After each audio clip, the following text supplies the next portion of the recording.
Sudah kelihatan ini? Sudah, Pak.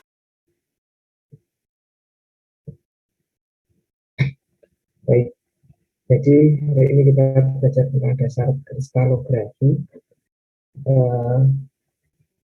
Sudah membuka slide saya belum yang saya kirimkan kemarin tadi malam? Belum. Ada yang sudah? Ada yang sudah membuka dan membaca mungkin? Belum sempat karena malam ya mungkinnya ya.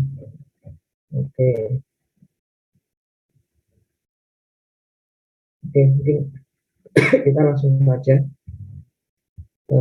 pengertian dasar kristalografi. Jadi kita belajar berkaitan dengan kristal gitu, dan mungkin kalau sebagian kita mendengar kata kristal yang terlintas di benak kita adalah material kristal atau berlian, diamond seperti ini ya, sebagai perhiasan. Tetapi pada kesempatan kali ini kita akan mengkaji tentang kristal, tetapi dari sudut pandang sains ya, bukan sudut pandang ahli perhiasan atau kolektor seperti itu. Nah, kita perlu tahu dulu ya apa arti kristalografi. Ya, kristalografi itu kristal itu diambil dari bahasa Yunani yang artinya tetesan dingin ya, betul ya. Ini termasuk padatan yang transparan, karena dulu kristal itu banyak yang transparan gitu ya. Nah, sampai sekarang pun banyak yang transparan. Meskipun dalam pengertian sains tidak semua kristal itu berwujud transparan atau biru. Jadi nanti kita akan mengetahui apa definisi, apa arti dari kristal itu. Kemudian kristalografi yang akan kita pelajari adalah sifat-sifat kristal, pertumbuhan kristal, struktur, dan sifat fisik. Ini yang dipelajari dalam ilmu kristalografi. Tetapi kita tidak akan sampai sana ya, karena kita hanya akan mempelajari kristalografi dalam satu pertemuan. Jadi hanya dasar-dasarnya. Nah, analisis struktur kristal itu diawali oleh Sir William Braid, yang kemudian dilanjutkan anaknya Lauren Braid, ini yang akhirnya mendapatkan Nobel di bidang fisika. Nah, mengapa kok kristal dapat dikarakterisasi dengan ilustrasinya di sebelah kanan kiri bawah. Jadi ketika sinar X itu melalui X-ray itu akan dipindarkan ya di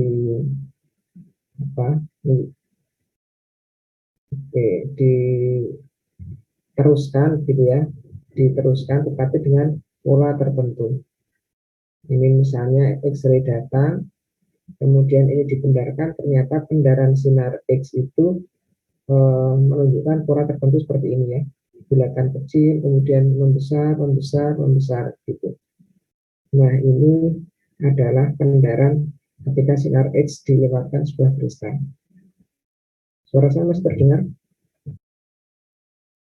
Masih, Pak. Masih, Pak. Nah, oke. Nah, itu ya. Jadi ini kan berpola ini ya, berpola tidak sembarangan, tidak ngacak gitu ya.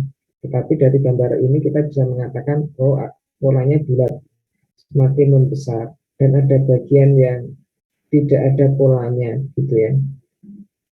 Oke. Nah, mengapa kok bisa seperti itu? Jadi di sebelah kanan bawah ini ada gambar juga ilustrasi, gambar merah yang awal ini sebelah kiri atas, ini adalah sinar X yang datang. Ketika sinar X datang mengenai permukaan material, maka sinar X ini bisa jadi akan mengenai atom penyusun kristal yang disimbolkan dengan titik-titik biru ini. Ketika sinar datang dan mengenai sebuah atom dalam kristal, maka akan dipantulkan. Ya, akan dipantulkan. Arah datangnya dengan pantulan memiliki sudut yang sama, sehingga ini mudah diukur. Nah, ini ada simbol lambda, ini artinya panjang gelombang gitu ya. Nah, begitu juga apabila sinar lain datang, ini misalnya di bagian bawah ya.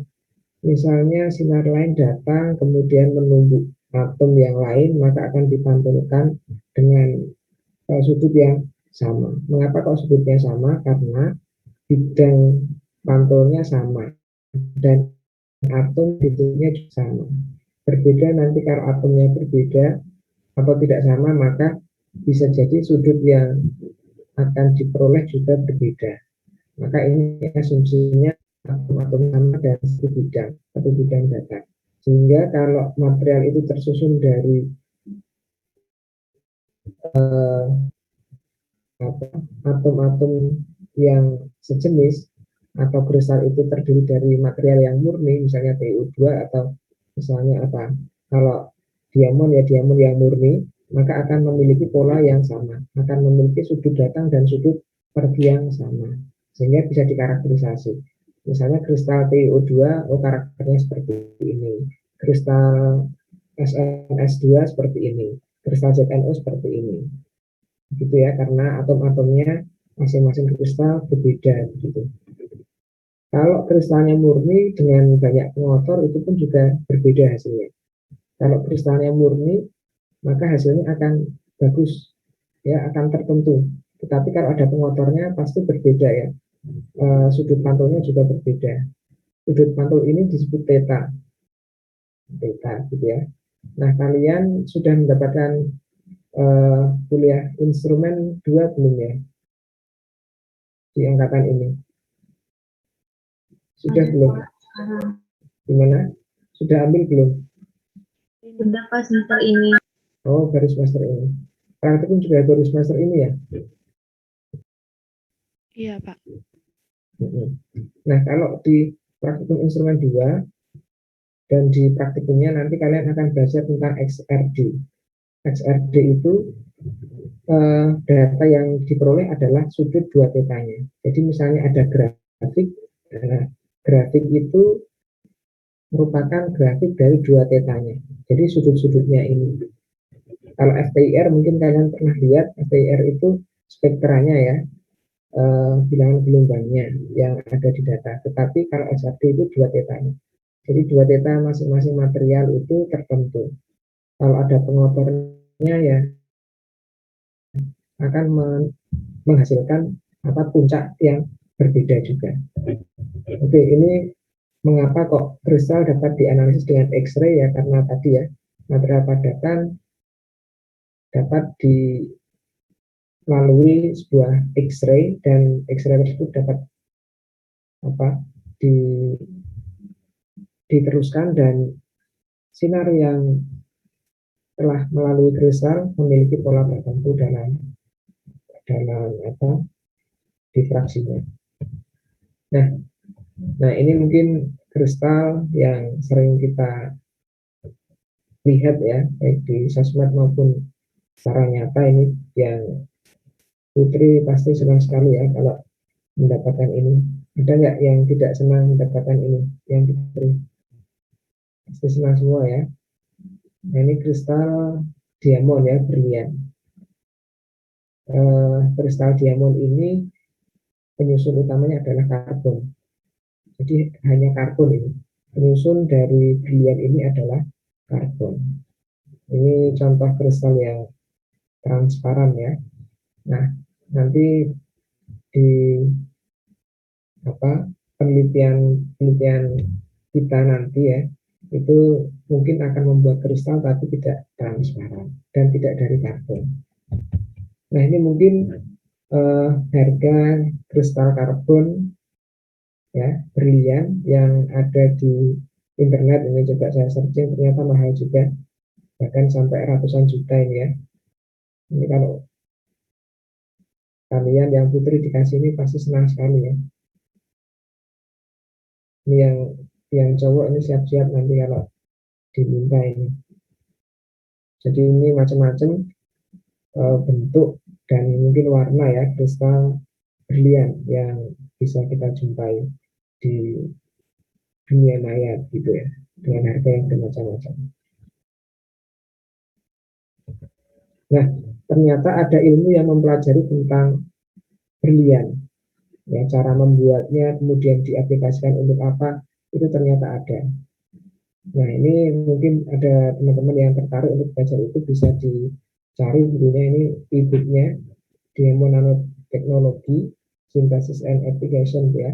Ternyata diamond atau berlian itu bisa disintesis, bisa dibuat sendiri di laboratorium. Nah, karena berlian itu ada dua macam ya, ada yang sintesis dan ada yang alami. Nah, yang sering kita jumpai di toko-toko itu ya alami, yang mahal, mahal. Karena proses pembuatannya juga sangat lama itu kalau alami, berpuluh-puluh bahkan beratus-ratus tahun diperoleh berlian gitu ya. Nah, nanti dipahat, kemudian dijadikan cincin gitu. Berlian yang alami mungkin tidak akan terjadi dalam waktu 1-2 tahun, tetapi perlu menunggu waktu yang lama karena melalui proses pengendapan dan seterusnya. Ya, ini bagi yang tertarik nanti bisa dicari ibunya dan dipelajari. Nah, kemudian kita mulai masuk ke istilah kristal. Kristalinitas dari sudut pandang sains, bukan dari sudut pandang perhiasan gitu ya. Nah, material kristal itu adalah material yang tersusun dari penyusun yang teratur ya, susunannya ya seperti ini. Kita lihat di kiri atas, susunannya teratur gitu. Kita bisa menceritakan, oh ada beberapa lapis berupa gula yang tersusun secara rapi, ya kan? Nah, kalau polikristalin ini adalah material yang tersusun dari beberapa jenis kristal. Jadi keteraturannya mungkin tidak teratur banget gitu ya. Jadi ada bagian yang teratur dan ada bagian yang tidak. Nah, lawan dari material kristal adalah amorf. Kalau amorf itu susunan dalamnya tidak teratur ya, atom-atom penyusunnya tidak teratur satu sama lainnya seperti itu. Kita tidak bisa menjelaskan bagaimana polanya ya, karena ini sama sekali tidak teratur. Nah, sebelah kanan atas juga sama seperti ini. Jadi ada amorf. Kalau amorf itu bentuknya acak begini, kemudian kristalin itu teratur kanan atas ya. Kalau polikristalin di tengah ini oke, dia tersusun dari beberapa kristal, tapi banyak sekali penyusunnya ya. Jadi tidak satu pola, tetapi banyak pola. Ini kalau polikristalin. Nah, di bawah ini mungkin dari sudut pandang 3 dimensi. Sebelah kanan ini ya, dari mulai yang kanan ini banyak penyusun atomnya. Ini adalah sebuah kristal. Kemudian kalau kotak yang bagian merah ini kita tarik, maka kita akan mendapatkan satu kotak ini yang namanya satu unit kristal atau satu unit sel. Satu unit kristal ini merupakan satu bagian ya, dimana kalau bagian ini disusun dalam jumlah yang banyak dan berulang, maka akan diperoleh susunan kristal ini. Jadi satu kotak ini mewakili satu unit dari kristal. Nah, ini misalnya salah satu contoh satu unit kristal terdiri dari 9 atom, 8 atom di sudut-sudutnya dan 1 atom di tengah. Kalau diperbesar lagi ini di bagian kiri ada 1 atom yang ada di tengah dan di sudut-sudutnya ada 8 atom. Ini terpotong ya. Ini yang pojok ini aslinya bulat, tetapi karena kita ambil dalam bentuk kotaknya ini, maka bulatan atomnya terpotong 1/8 ini ya. Nah, yang sisa yang lain mana? Masuk ke dalam kotak yang lain. Ada yang masuk kotak di atasnya, kotak di sampingnya, kotak di bawahnya gitu ya. Nah, ini ya, kalau misalnya satu unit sel atau satu unit kristal kita ambil. Kemudian, nah ini juga sama, ini diamond, ini teratur strukturnya, kemudian kalau amorf tidak teratur. Contohnya apa yang tidak teratur? Contohnya adalah grafit, ini amorf. Diamond tadi teratur ya. Nah, keteraturan struktur ini berpengaruh terhadap sifat kekerasannya. Grafit dan diamond mana yang lebih keras kira-kira? Ada yang bisa menyebutkan mana yang lebih keras sifatnya? Diamond, Pak. Diamond ya, itu lebih keras. Berlian ini bahkan sering digunakan sebagai mata bor untuk menghancurkan batu, karena lebih keras daripada batu. Batu itu apa penyusunnya? Mungkin kalsium, besi, kemudian apalagi silika, aluminium gitu ya. Susunannya tidak teratur, batu itu ya. Entah batu kali atau batu granit dan seterusnya. Nah, kalau diamond ini teratur, meskipun penyusunnya adalah karbon, tapi susunannya teratur, sehingga dia lebih keras ya, lebih keras dibandingkan batu pada umumnya. Nah, ini misalnya ini digunakan sebagai pengganti paku baja, mungkin hampir sama. Misalnya paku terbuat dari diamond ini sangat keras ini ya, sangat keras. Oke, ini susunan kimianya, strukturnya. Jadi kalau grafit ini berupa layer-layer atau lapisan-lapisan seperti ini, lapisan yang terdiri dari cincin-cincin karbon terhubung satu dengan lainnya dengan interaksi gaya antar molekul antara satu lapisan dengan lapisan yang lain. Kalau diamond seperti ini, terhubung dengan ikatan kimia, ya tentu lebih kuat. Kalau yang grafit karena hanya penghubung antara satu lapis dan lapis lainnya dengan interaksi antar molekul gaya van der Waals, maka tidak kuat sehingga mudah tergelincir gitu ya istilahnya ya, mudah bergeser ini ya. Oke. Nah, ini beberapa material berbasis karbon. Jadi titik-titik ini adalah titik-titik karbon.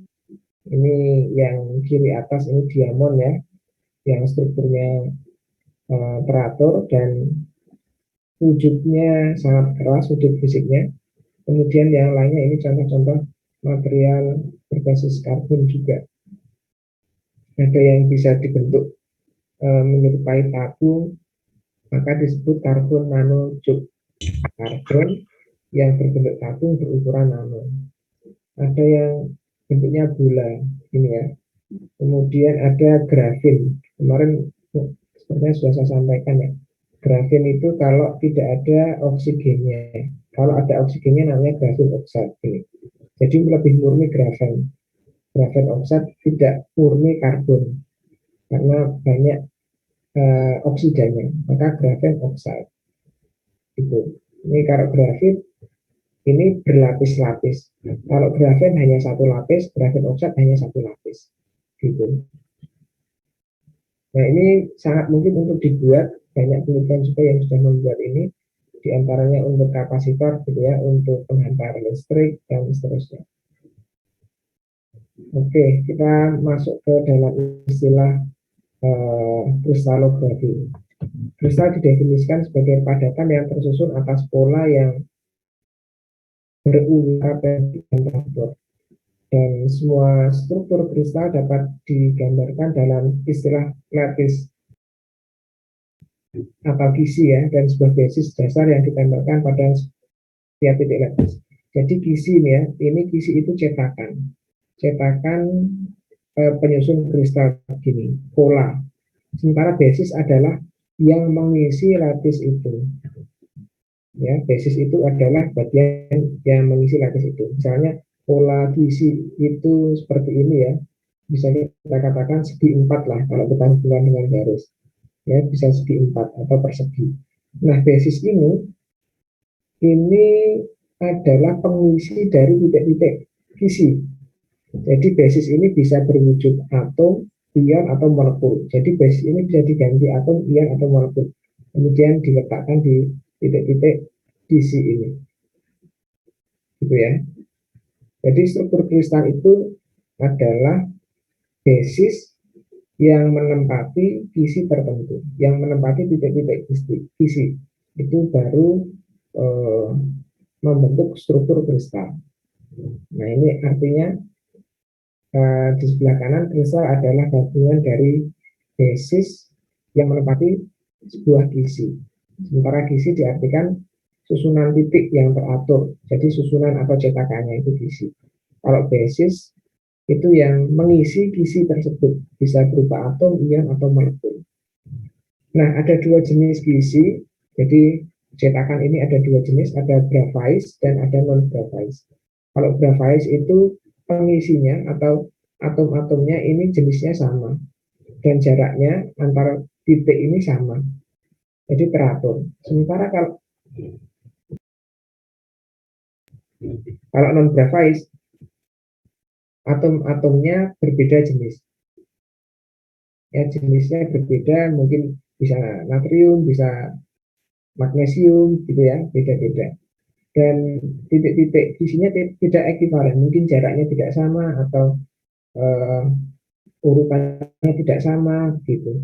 Dan non graphite ini terkadang terdiri dari beberapa sisi graphite, tidak hanya satu graphite, gitu. Sampai di sini ada yang ditanyakan atau sudah jelas?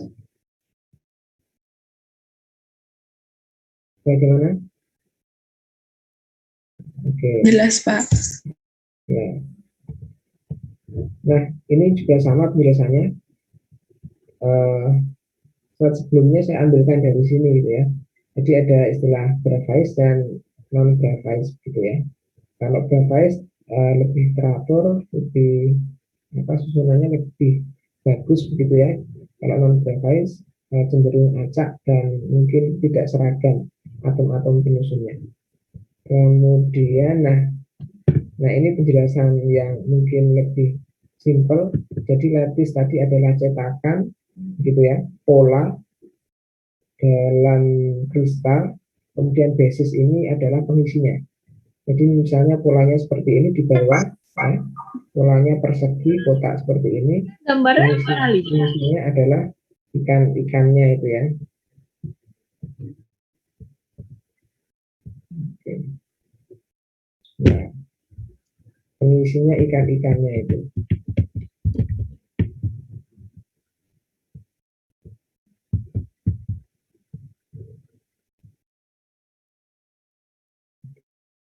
Oke.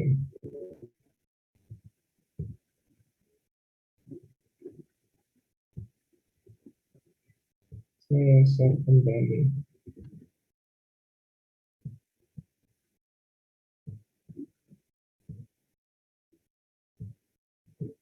Oke, ini ya ilustrasinya mungkin lebih sederhana gitu.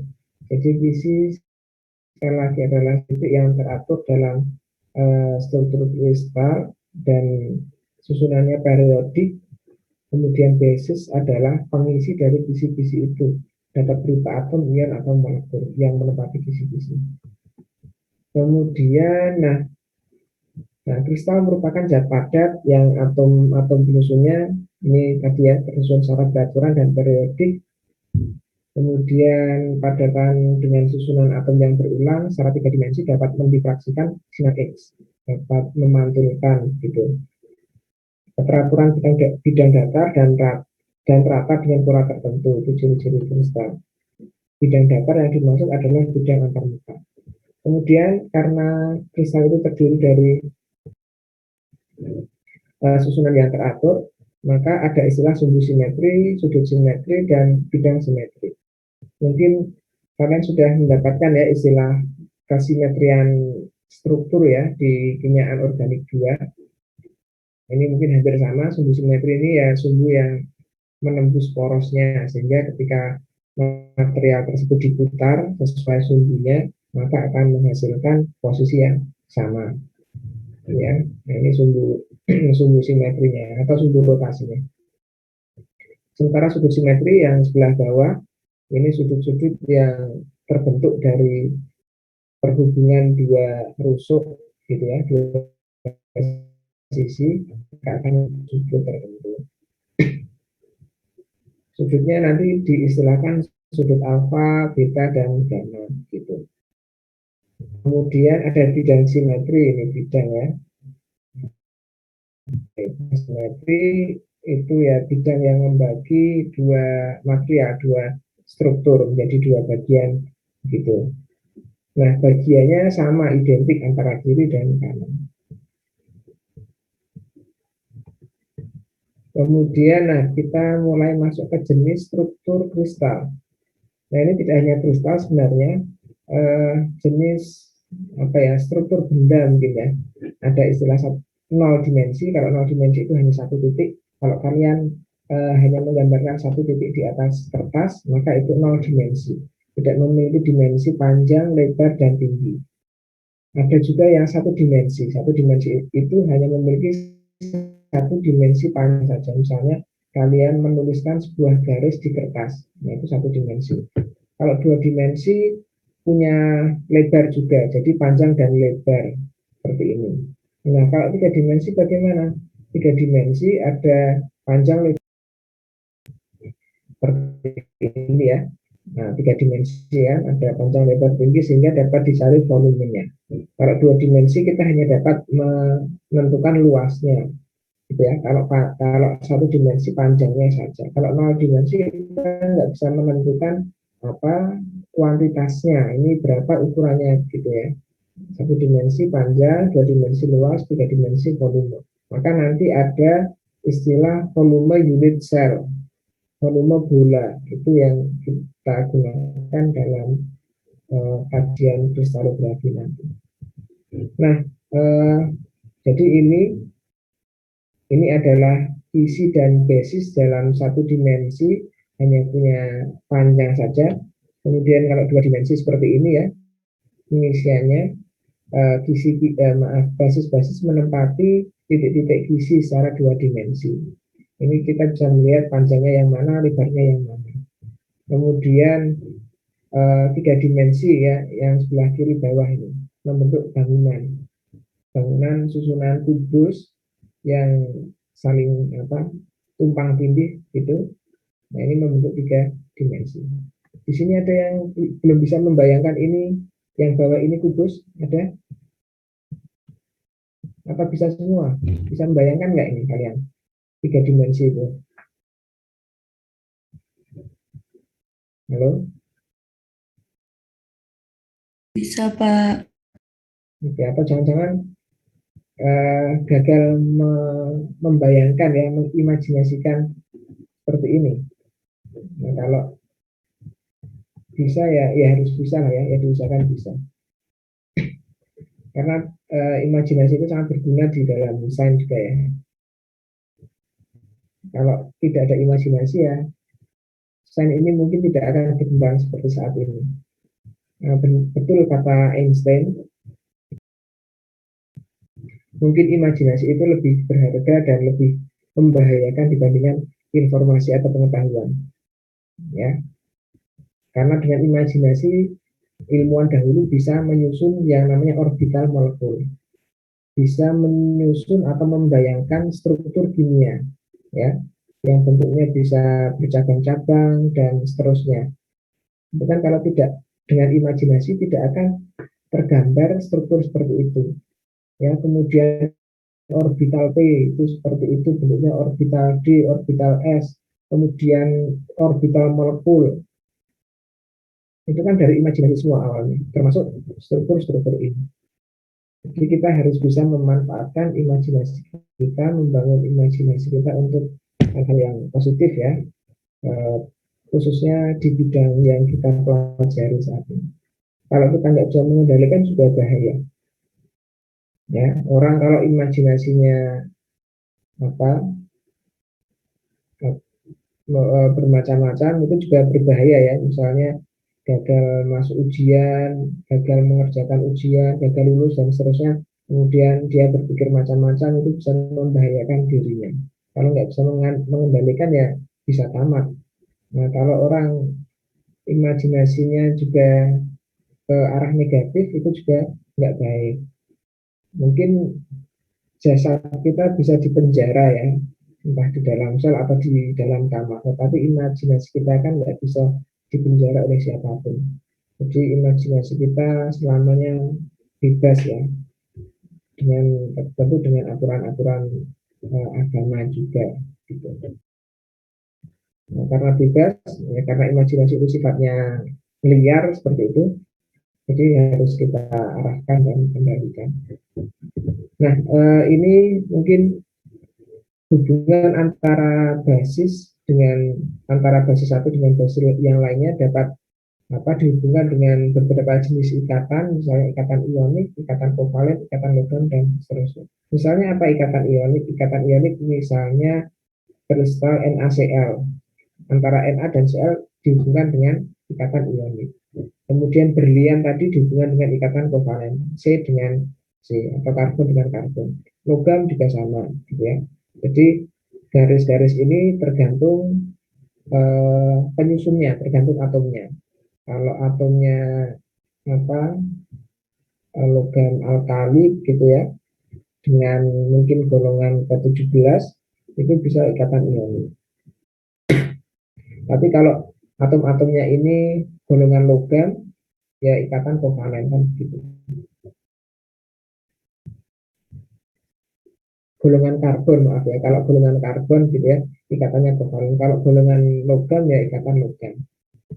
Seperti itu. Kemudian kita, masuk ini kisi. Kita masuk bentuk-bentuk kisi.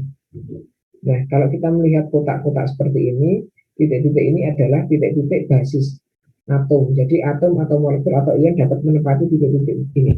Titik-titik ini dapat digantikan molekul atau ion, gitu ya.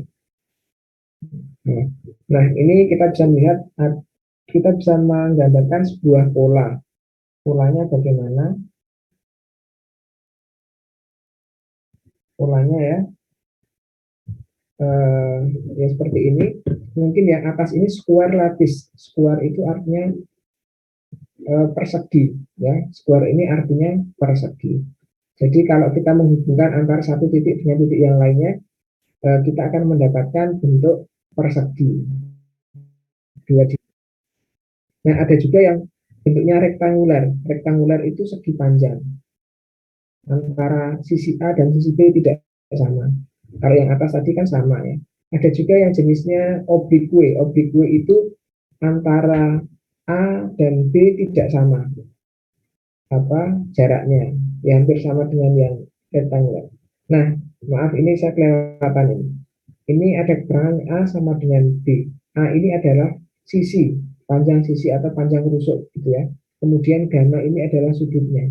Sudut yang terbentuk antara garis A dan B. Ini sudut gamma, ini sudutnya 90 derajat.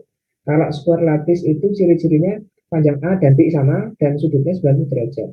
Kalau rektangular atau segi panjang itu panjang A dan B tidak sama, sudutnya 90 derajat. Nah, kalau oblique ini A dan B tidak sama panjangnya dan sudutnya arbitrary. Arbitrary itu sembarang, tidak tentu. Bisa 70 derajat, 80 derajat, macam-macam ya. Ini ciri-cirinya. Kemudian heksagonal. Nah, ini heksagonal ini sisi A dan B sama panjangnya dan sudutnya 120 derajat. Seperti ini ya, A dan B sama tetapi sudutnya tidak teratur gitu. Nah, ini jenis-jenis isi gitu ya, dalam 2 dimensi.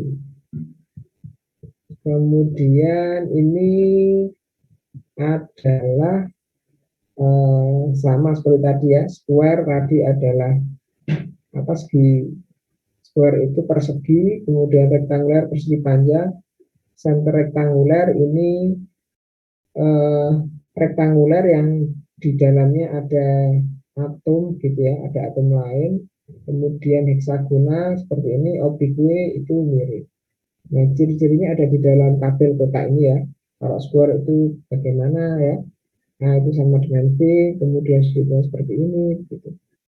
Nah, mungkin antara buku satu dan buku yang lainnya atau referensi satu dan yang lainnya menggunakan istilah yang berbeda, tetapi intinya sama ya, intinya sama. Nah, nanti teman-teman misalnya membaca buku atau referensi yang berbeda istilahnya, itu ya biasa saja, tidak usah kaget meskipun istilahnya berbeda tapi nanti gambarnya sama. Nah, selanjutnya kita mulai membaca basis ini. Jadi ini adalah sebuah isi dari struktur suatu material gitu ya. Ada X dan Y, ini 2 dimensi ya. Maka ini disebut 2 dimensi lattice atau visi 2 dimensi. Nah, kita menggunakan vektor. Vektor itu adalah besaran yang memiliki arah. Arahnya kemana? Arahnya atas bawah, bisa kanan kiri dan depan belakang. Itu kalau vektor 3 dimensi. Biasanya kalau kita diminta untuk menggambar diagram kartesius, kita kan menggunakan vektor ya. Vektor diagram itu terdiri dari dua sumbu X dan sumbu Y. Sumbu Y itu yang arahnya kemana ya? Ada yang bisa mengingatkan, menjawab. Sumbu Y itu arahnya kemana biasanya? Ayo siapa ini? Silahkan jawab. Salah nggak apa-apa. Ke atas, Pak. Kalau yang X kemana? Ke samping. Samping. Ke samping. Oke, itu kalau 2 dimensi. Nanti kalau 3 dimensi beda. Y itu bisa jadi kanan kiri, X itu depan belakang, dan Y yang Y itu atas bawah. Kalian sudah mendapatkan kimia koordinasi kuliahnya? Kimia koordinasi sudah dapat? Sudah, Pak. Sudah ya? Nah, kalau sudah kan sudah dipelajari ya. Dulu gambar-gambar struktur sinyal kompleks ya. Ada 3 sumbu yang dapat kita amati. Nah, ini kita lihat ya di gambarnya ini ada 2 sumbu X dan Y. Oke, untuk lebih sederhana kita katakanlah sumbu Y ini ke arahnya ke samping. Kalau sumbu X ke bawah gitu ya. Ke samping dan ke bawah. Biar mudah. Kemudian titik-titik ini adalah titik-titik atom. Nah, titik-titik atom yang di sudut-sudut ini dihubungkan oleh panjang sisi. Ada sisi A dan sisi B ya. Gitu ya. Panjang A dan B. Nah, ini diasumsikan panjang A dan B itu 1 cm. 1 ya. Panjangnya 1. Sehingga kalau kita membaca titik 1 ini, atom 1 ini kita bisa menyebutkan posisinya adalah 0,0. Mengapa kok 0? Karena dia X-nya 0, karena di titik permulaan gini ya. Kemudian Y-nya juga 0, karena dia belum memiliki nilai Y. Ini, maka 0,0. Nah, kalau titik ini berapa? Titik ini, atom 2 ini, itu koordinatnya atau posisinya 2/3, 1/3. Mengapa kok 2/3? Karena dari X, ini X ya ke bawah ini, di sini letaknya di sini adalah 2/3 dari jarak titik pertama dengan titik pada gisi yang ini selanjutnya. Ini satu ya, jaraknya 1. Sehingga kalau X-nya memotong di sini berarti 2/3 dari panjang sisi. Nah, kemudian kok bisa 1/3? Karena arah kanannya, arah Y-nya ini 1/3 dari panjang Y. Sehingga posisi atom 2 ini adalah 2/3, 1/3. Oke, bisa dipahami sampai di sini? Atau perlu saya ulangi? Gimana teman-teman? Paham ini keterangan saya? Mau nanya, Pak. Iya, silakan. Kenapa harus dari bagian dari satu jajar genjang tersebut, Pak? Maksudnya ini Pandu? Maksudnya gini, Pak.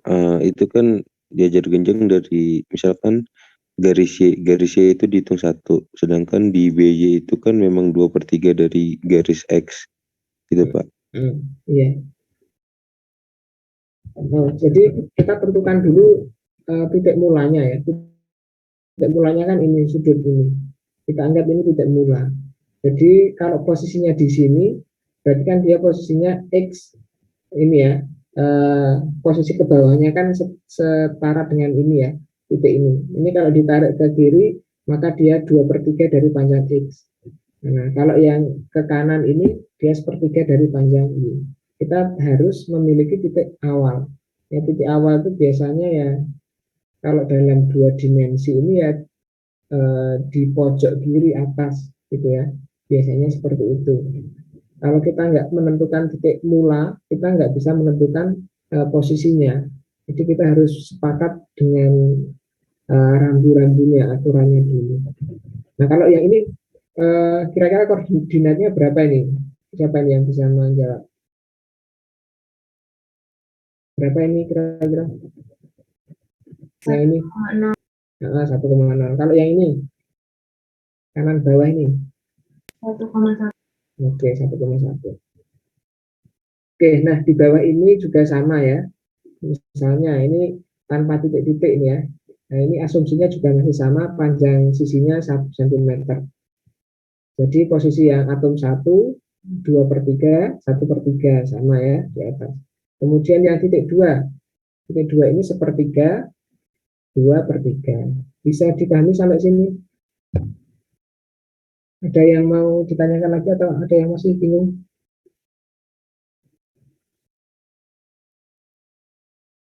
Nggak ada.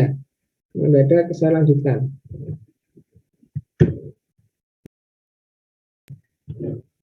Nah, sebelah kanan ini bangun 3 dimensi ya.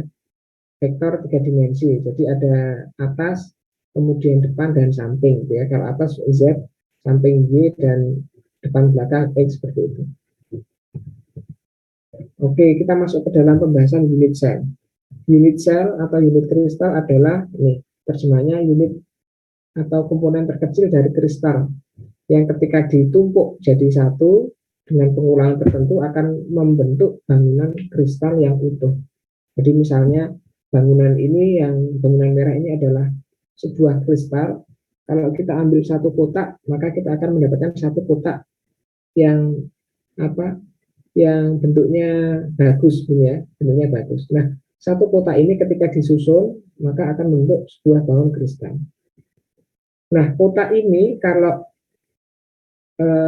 seragam, maka kristal itu homogen ya, homogen.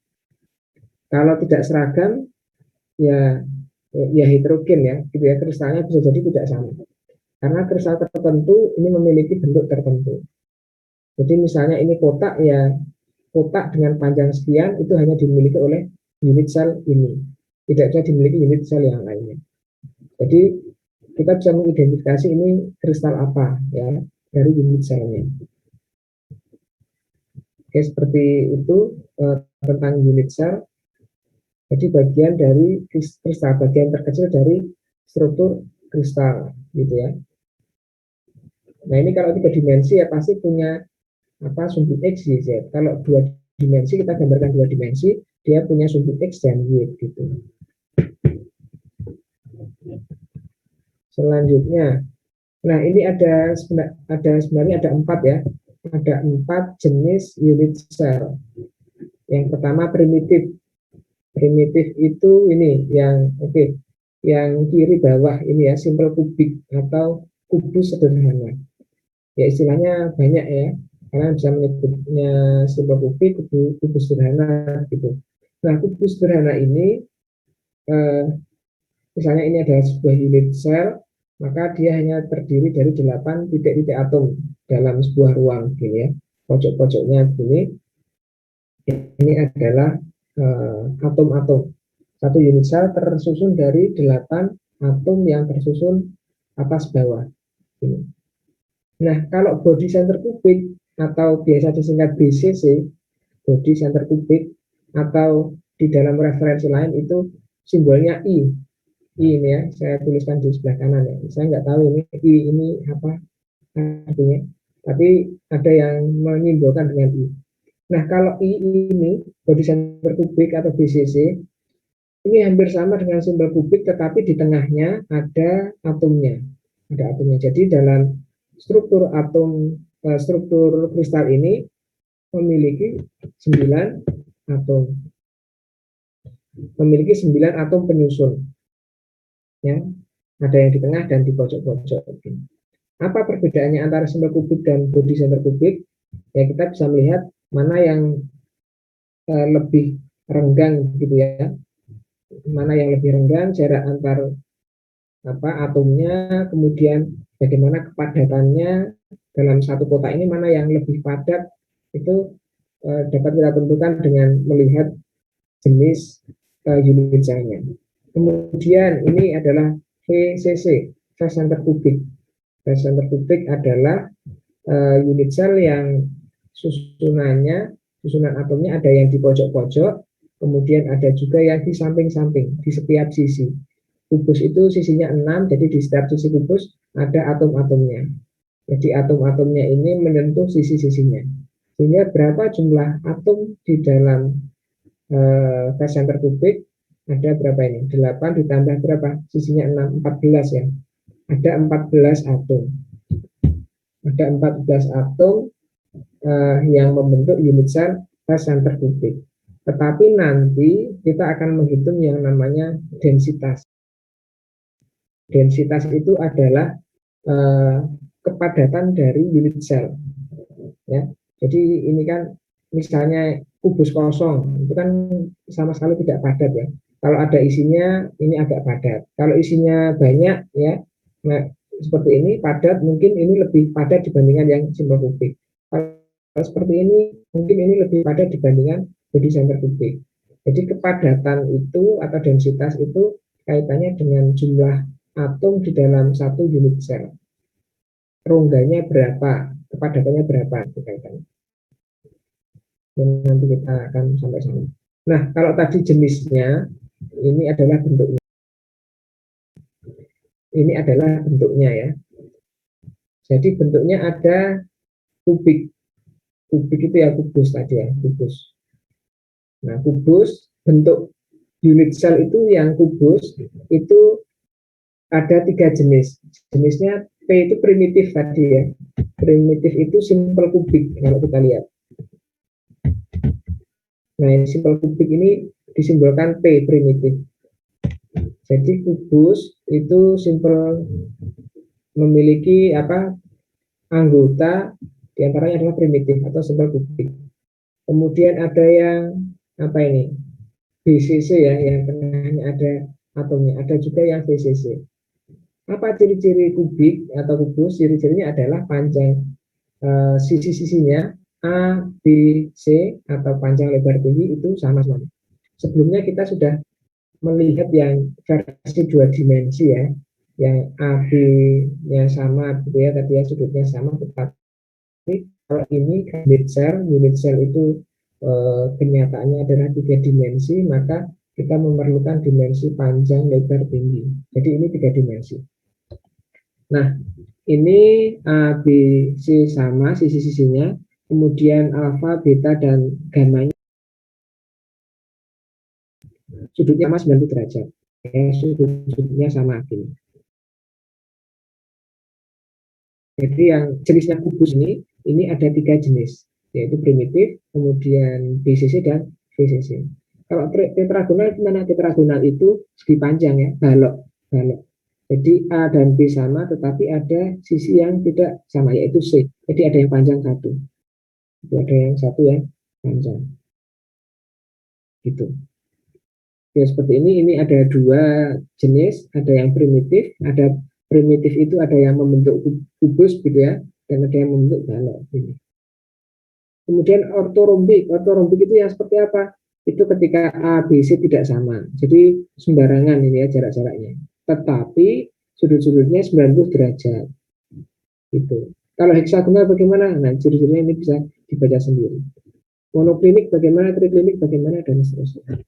Jadi kalau disimpulkan ya, jenis dari unit cell itu ada 4. Ada 4 ya. Ada primitif atau kubus, kemudian ada body center kubik, ada phase center kubik, kemudian ada side center kubik. Gitu ya. Itu ciri-cirinya. Itu jenisnya. Nah, kalau bentuknya itu ada berapa ini? Ada 7 ya. Bentuknya ada kubus, ada tetragonal, ortorombik, heksagonal, monoklinik, triklinik, trigonal. Itu bentuk-bentuknya. Bentuk-bentuknya ya. Bentuk-bentuknya, kemudian tadi masing-masing bentuk punya anggota jenis. Sehingga kalau dihitung semuanya ini ada 14 isi grafais gitu ya.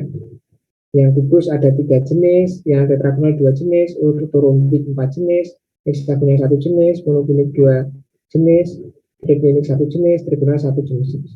Semuanya kalau di total leptis ini ada 14 jenis leptis berapa ini di bawahnya.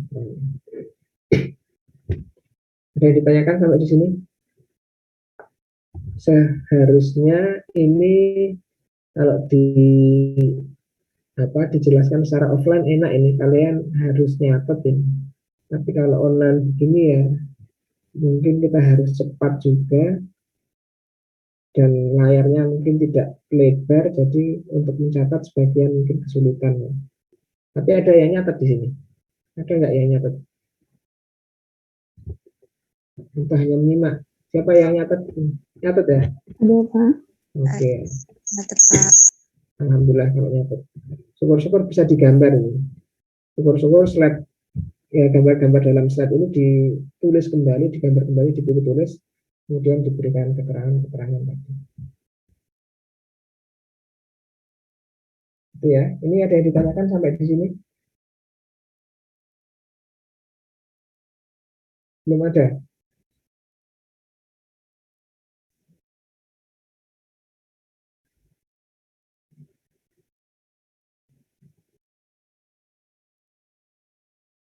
Belum ya?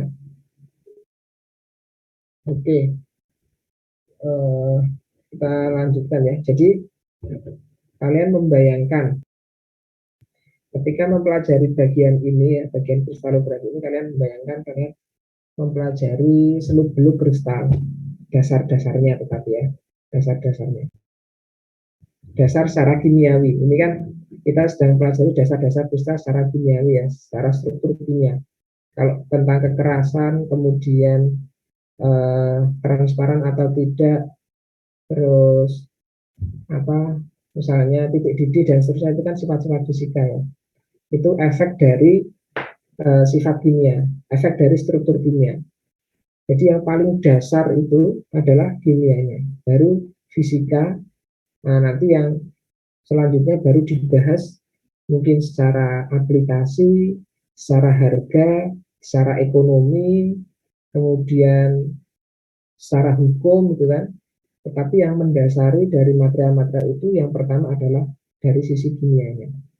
Jadi kalian di sini yang belajar tentang ini itu adalah fondasi dari material ya, sedang mempelajari fondasi dari ilmu material. Nah, kalian ini adalah orang-orang yang mempelajari fondasinya itu. Kalau fondasinya tidak kuat ya nanti sulit untuk mempelajari sifat-sifat selanjutnya.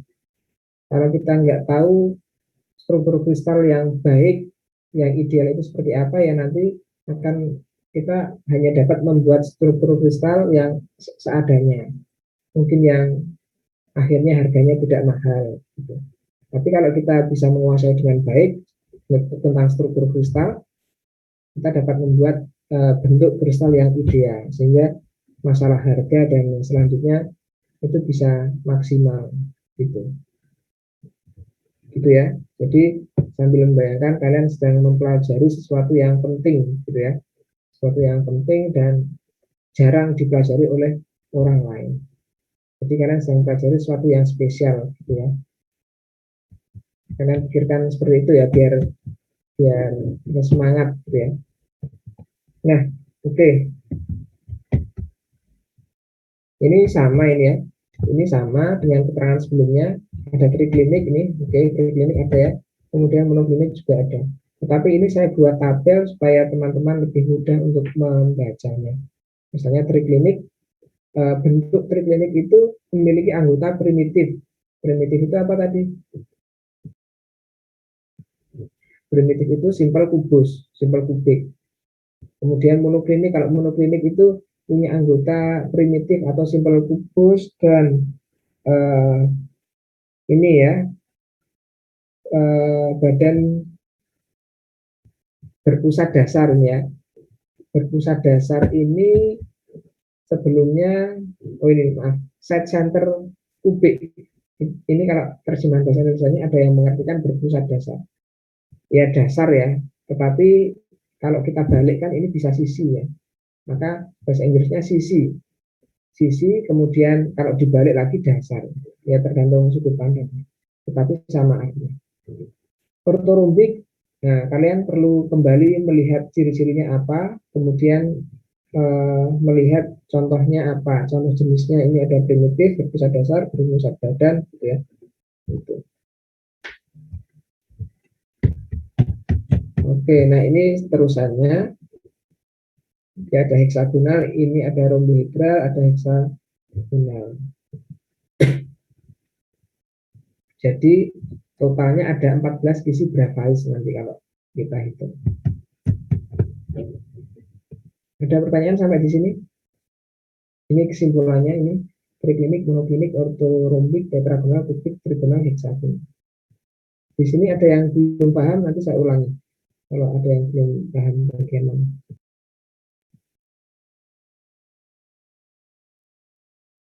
Paham semua ya?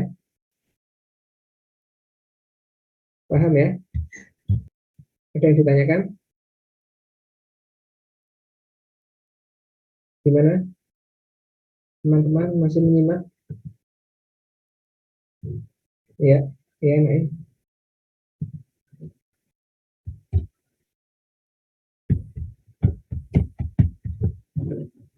Oh iya. Coba kita lihat ini ya. Oke. Oh, ini. Nah, ini yang ada di gambar ini kebetulan yang sisinya tidak ada ini ya. Yang side center kubiknya tidak ada ini. Ini saya ambil dari beberapa referensi memang.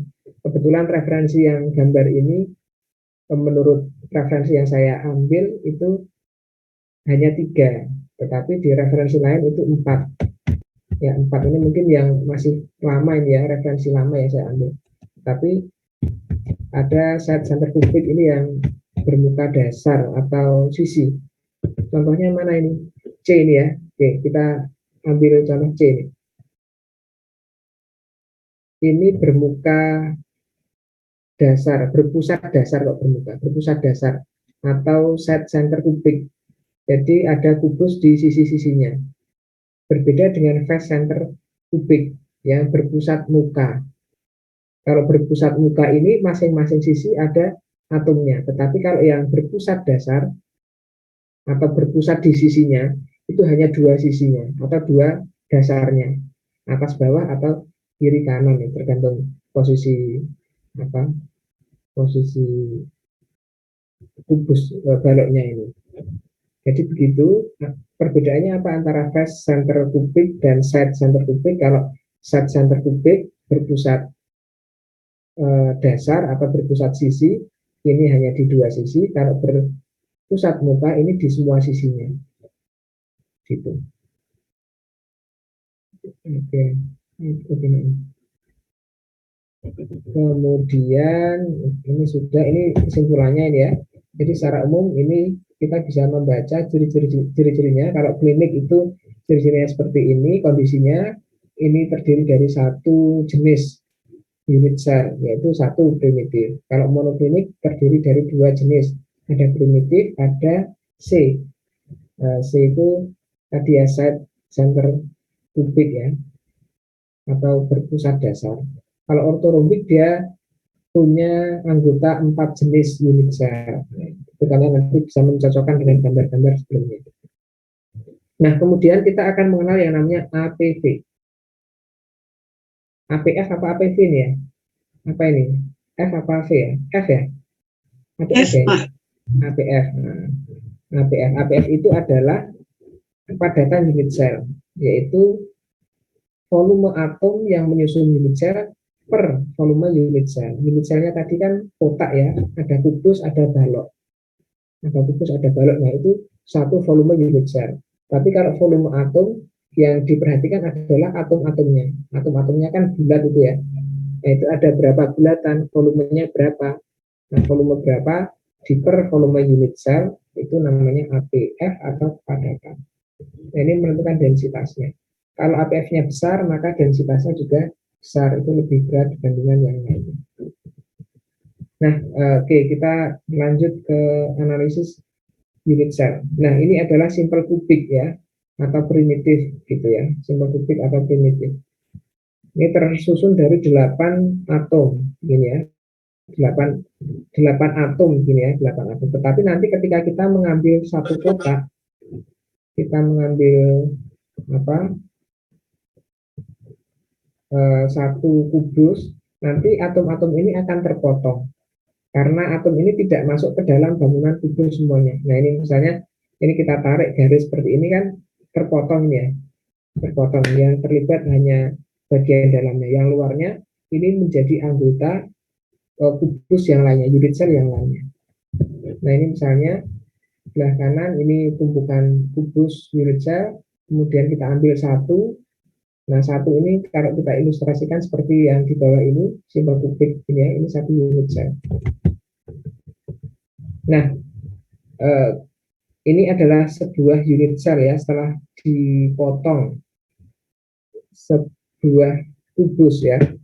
Jadi tidak akan utuh ya atom-atomnya ya, atomnya tidak utuh karena bagian atom yang lain tentu masuk ke dalam kubus atau unit cell yang lainnya. Kalau ini penuh ini ya, penuh. Kalau ilustrasi sebelumnya titik-titik ini ya tidak penuh karena ini hanya ilustrasi ya di pojok-pojok ini. Tetapi kenyataannya bisa seperti ini ya, karena atom-atomnya mungkin besar itu ya, sehingga posisinya seperti ini dapat saling menyentuh satu dengan yang lainnya. Oke, ini terpotong semuanya ya, sehingga kita menentukan APF-nya. Kita tentukan dulu volume atom dalam unit cell. Volume atomnya, atom itu kan kita asumsikan bola ya, berbentuk bulat. Jadi kita harus mencari volume satu atomnya. Volume dari atom-atom ini berapa? Nah, karena ini terdiri dari 8 potongan atom yang identik jaraknya, asumsinya jaraknya sama. Nah, satu potongan di sudut ini adalah 1/8 dari atom yang utuh. Jadi ini 1/8. Ya, 1/8. Nah, 1/8 ya, 1/8 ini jumlahnya ada 8 kan, 1, 2, 3, 4, 5, 6, 7, 8. Ada 8 potong. Kalau dikalikan, ada 1/8 potongan dikalikan 8, maka hasilnya 1 ya kan. Maka kalau dijumlah semuanya ini sama dengan 1 atom utuh. Meskipun terdiri dari 8 atom ya penyusunnya, tetapi kan ini terpotong semuanya. Bagian yang lain masuk ke unit cell yang lainnya. Nah, sehingga potongan-potongan ini kalau kita jumlah dalam satu unit cell, maka setara dengan 1 atom utuh. Maka kita tulis di sini 1. Nah, ini keterangannya 8 potongan, ada 8 potongan atom ya, di mana masing-masing potongan itu 1/8 dari atom utuh. Maka 8 kali 1/8 sama dengan 1 atom utuh. Maka seperti ini ya, 1 dikalikan volume bola itu berapa? Volume bola kan 4/3 kali pi kali R pangkat 3. R-nya berapa di sini? R-nya ini asumsinya 0,5. Karena asumsi jaraknya ini adalah 1. Jarak sisi ini 1. Jadi setengahnya atau jari-jarinya 0,5. Kalau panjangnya itu adalah A, maka setengah dari A ini adalah 0,5 A. Jadi kalau diameternya adalah A, maka jari-jarinya adalah 0,5 A. Oke ya, ini pi kita tahu ya, 22/7 atau 3,14. Jadi 1 kali volume bola per volume unit cell. Unit cell ini adalah kubus ini. Nah, kubus ini volumenya bagaimana? Volumenya adalah sisi kali sisi kali sisi ya. Jadi A kali A kali A atau A pangkat 3. Jadi kita bagi 1 atom utuh ya, 1 atom utuh kali volume bola ya. Volumenya berapa 1 atom utuh ini dibagi volume unit cell. Jadi APF ini adalah rasio antara kepadatan atau kepenuhan dari unit cell ini oleh atom-atom pengisinya. Jadi volume atom-atom pengisinya dibagi volume unit sel yang berbentuk kubus ini. Maka kalau dikalikan, kalian bisa membuktikan nanti di Excel atau di kalkulator 1 kali 4/3 kali 22/7 dikalikan 0,5 kali 0,5 kali 0,5 hasilnya adalah 0,2 atau sama dengan 52%. Jadi atom yang mengisi di unit sel ini, di simbol kubus ini adalah 52%. Yang 48% apa? Yang 48% adalah rongga-rongga ini. Yang 52% adalah atom-atom. Sampai di sini bisa dipahami? Paham ya? Terlalu cepat nggak terangannya?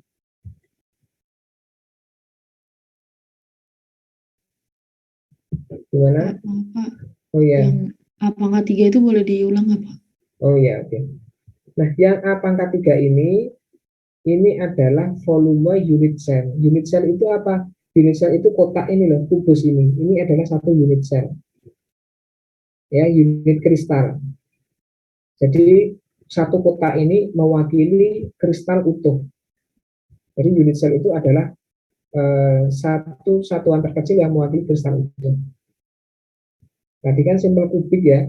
Jadi satu unit sel itu terdiri dari 8 atom ini.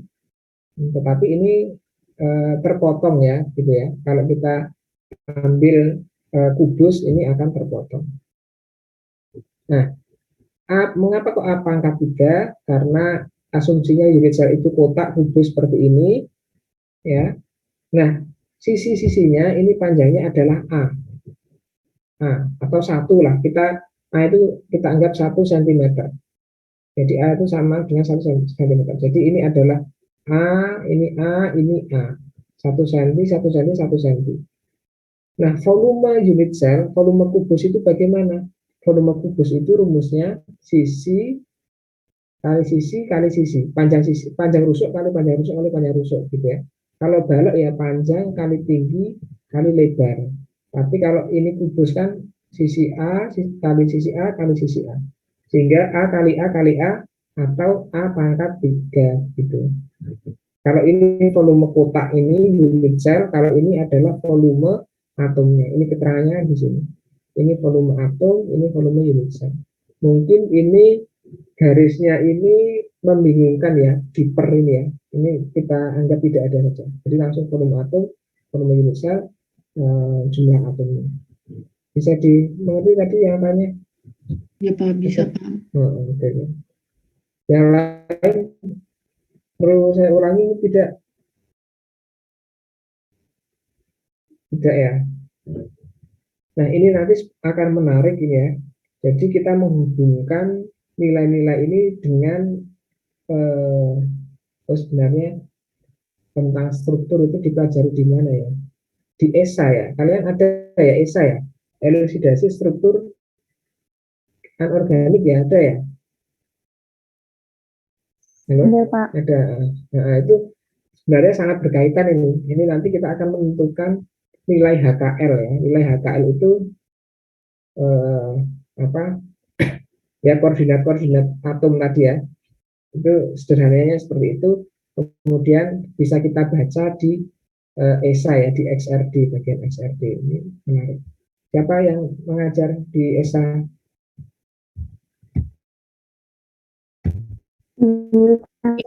Oh, Bu Ika. Presentasi, enggak presentasi kan kalian kan? Enggak. Atau enggak? Nanti bisa ditanyakan ya. Ini bisa dihubungkan dengan materi dari Bu Ika nanti. Kemudian ini paham ya ini ya, kenapa kok bisa 1/8? Kemarin soalnya ada yang tanya mengapa kok ini bisa 1/8 seperti ini. Ada yang mau bertanya mengapa kok 1/8? Ada yang belum paham? Tahu semua ya? Kok bisa 1/8? Gimana teman-teman? Oke. Nah, kalau tadi kan kubus ya. Kalau ini BCC. BCC tadi adalah unit cell yang terdiri dari 9 atom ya, atom penyusun. Ada di sudut-sudut 8 dan di tengahnya 1. Sehingga kalau kita ambil potongan dalam satu buah kubus, maka akan membentuk seperti ini. Ini ada 2 atom ya penyusunnya ya. Ya kalau kita jumlahkan ada 2 atom. 2 atom utuh. Dari mana 2 atom utuh? Dari penjumlahan potongan-potongan atom di sudut-sudutnya. Ini sama 1/8 dikali 8, 1. Kemudian ada 1 atom utuh di tengahnya. Ya, ada 1 atom utuh di tengahnya. Jumlahnya jadi 2. 2 atom utuh. Jadi pengisi dari unit cell ini adalah 2 atom utuh. Kemudian radiusnya, R-nya berapa? Nah ini karena rumit, ya, karena rumit ini mungkin antara satu atom dengan atom yang lainnya ini berbeda R-nya, maka ini sudah dihitungkan ya di dalam surat ini adalah ini ya, A kali 3 pangkat setengah per 4 atau gini ya akar 3A per 4. Jadi kalian tidak usah menghitung nilai R-nya, kita pakai yang ini saja. Ya, ini adalah R atau jari-jari untuk menghitung volume bola, volume atom yang ada di dalam satu unit cell ini.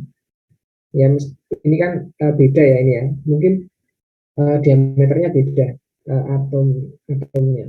Makanya ini sudah dihitungkan menggunakan nilai R ini. Nah, sehingga untuk BCC ini kita memiliki 2 atom utuh dikalikan rumus ini volume atomnya ini dikalikan 2 karena ada 2 atom utuh dibagi A pangkat 3 dibagi volumenya sama ya, volume kubus atau unit cell ini. Maka kalau dihitung kalian bisa membuktikan ya, kalian ini bisa menghitung ini 2 kali 4 per 3 kali pi-nya itu bisa 22/7 atau 3,14. Kemudian 3 A-nya ini anggap saja 1 cm. Ini 1 cm per 4 di pangkat 3 ini. Kemudian dibagi 1 kali 1 kali 1 ini ya. Maka hasilnya 0,68 atau 68%. 68% dari unit cell ini diisi oleh atom begitu. Jadi mana yang lebih padat antara BCC dengan simpel kubus tadi? Mana yang lebih padat, yang lebih banyak isinya mana? BCC. BCC, oke. Oke.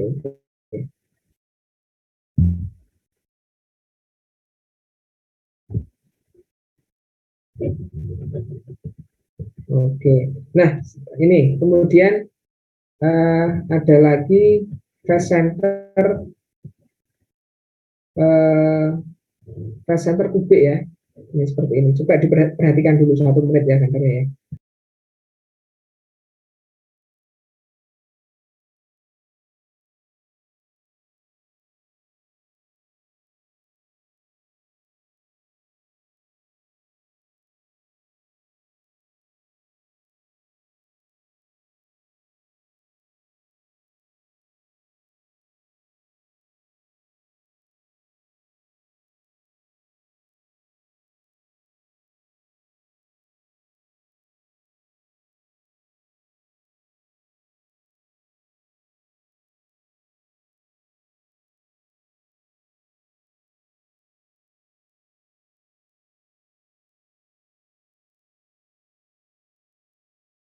Oke ya, ini fast center kubik.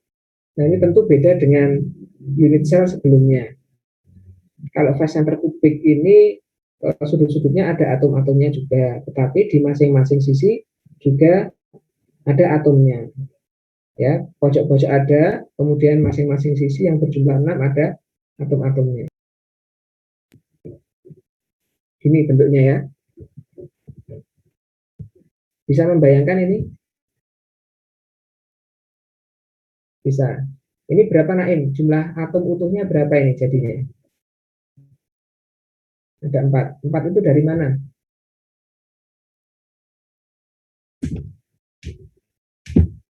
Setengah dikali 6.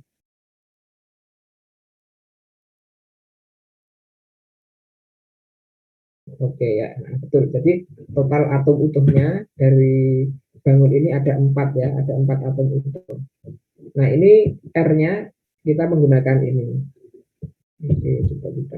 Oh ya, ada satu yang belum saya jelaskan. Tadi ada istilah bilangan koordinasinya. Mana ini? Nah ini coordination ya. Koordinasi ini adalah atom tetangga. Jadi satu atom ini nanti kalau kita telusuri ya, ini kalau terhubung dengan atom yang lainnya, tetangganya jumlahnya ada 6. Ini misalnya ya, ini di sini di tengah ini.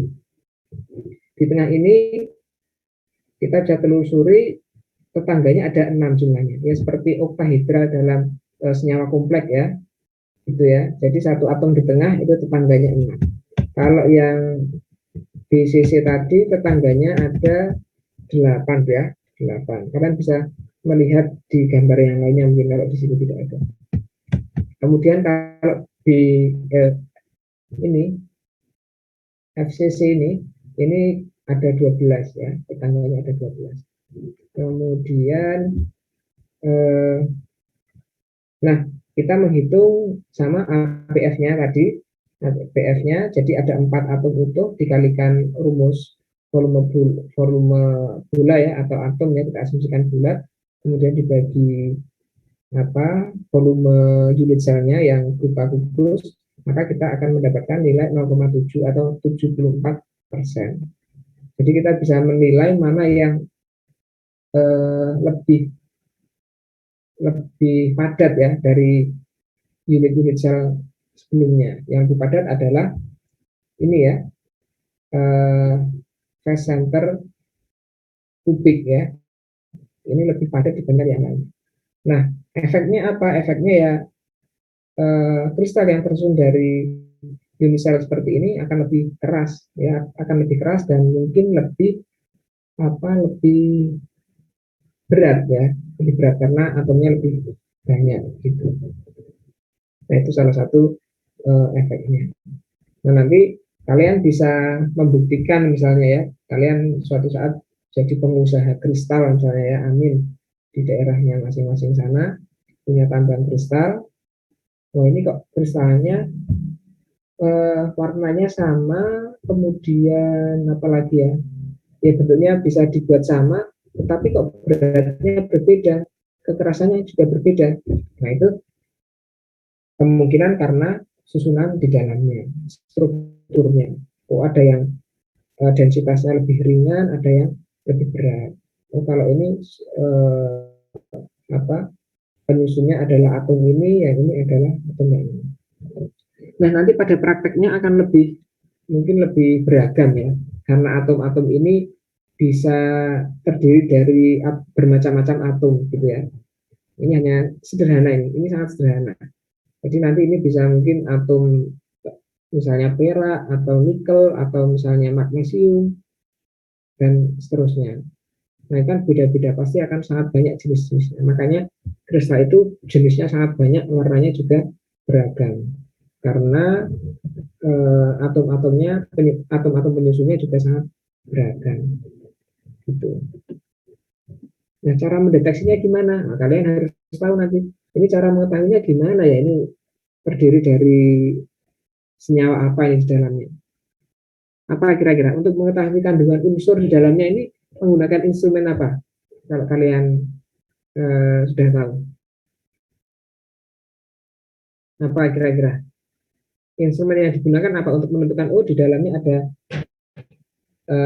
unsur ini, unsur ini. Ada yang tahu?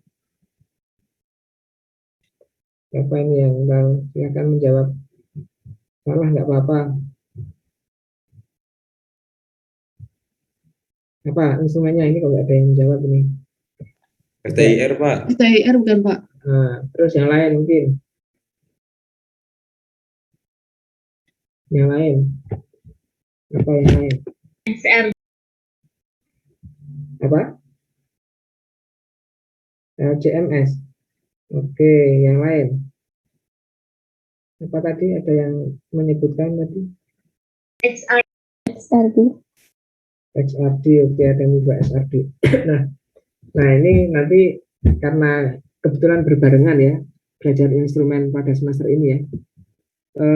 kalau untuk mengetahui senyawanya ya, itu bisa menggunakan XRF ya. Kita bisa mengetahui unsur-unsurnya apa saja di dalamnya.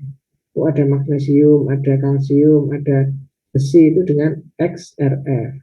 Tetapi kalau kristalnya, oh ini jenis kristal ini jenis kristal A, kristal B, kristal rutil misalnya, kristal broksit, kristal apalagi anatase, itu dengan XRD. Ya, karena XRD kan tadi kan basisnya ini ya, menyinari permukaan kristal dengan sinar X gitu ya, dengan sinar X. Nah, karena masing-masing kristal itu memantulkan dengan cara yang berbeda, dengan bidang yang berbeda dan sudut pantul yang berbeda, itu nanti bisa menjadi identitas masing-masing jenis kristal. Nah, kalau kristal anatase mungkin pantulannya begini, sudutnya sekian misalnya. Kalau broksit sudutnya lebih lebar, semuanya rata lebih lebar. Kalau kristal smegmate seperti ini. Jadi untuk XRD nanti kita bisa menentukan jenis-jenis kristalnya. Kalau penyusunnya, komposisinya itu bisa dengan XRF, ya XRF. Atau SEM juga bisa, tetapi mungkin lebih teliti dengan XRF. Gitu. Kemudian, nah ini mungkin lebih jelas gambar-gambarnya. Ini adalah primitif, simpel kubus, kemudian berpusat badan seperti ini, dan ada yang berpusat muka. Nah, kesimpulannya ada di sebelah kanan ya, jumlah atom penyusun masing-masing unit sel. Gitu. Ada P primitif, I itu tadi apa? I itu body center kubik ya. Kemudian F ini phase center kubik, dan C side center kubik. Nah, yang paling banyak atomnya adalah yang phase center kubik ya, 4 ya. Kemungkinan yang paling padat ya yang ini. Oke, begitu. Ada pertanyaan sampai di sini? Mungkin kita lanjutkan ke depan ini setelah ini. Silakan kalau ada yang bertanya.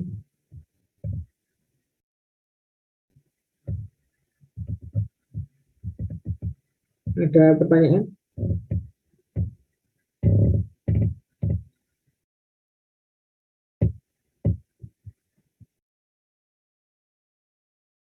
Belum ada.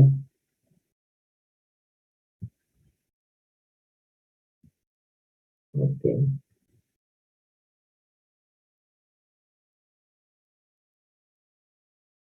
Yang lain?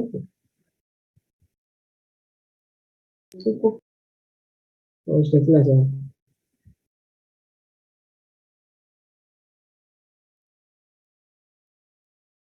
Oke.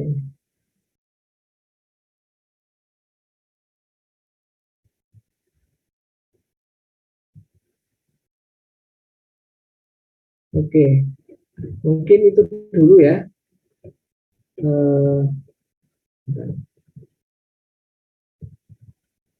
Oke, saya lanjutkan minggu depan. Kemudian ini untuk presensi saya akan mengirimkan Google Form ya. Silakan diisi. Ini pertanyaan-pertanyaan dasar gitu ya. Diisi sebisanya gitu ya, tidak usah harus benar banget gitu ya.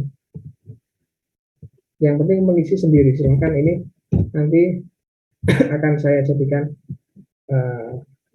bukti kehadiran pada pertemuan ini. Itu sudah bisa melihat ya, ini Google Form-nya ya. Saya batasi maksimal jam 8.40, 10 menit ya waktu untuk mengisi Google Form ini. Jadi kalau lebih dari itu ya saya terpaksa tidak menganggap hadir ya. Ini yang hadir di sini kan pasti sudah menyimak semua ya, menyimak semua, jadi pasti segera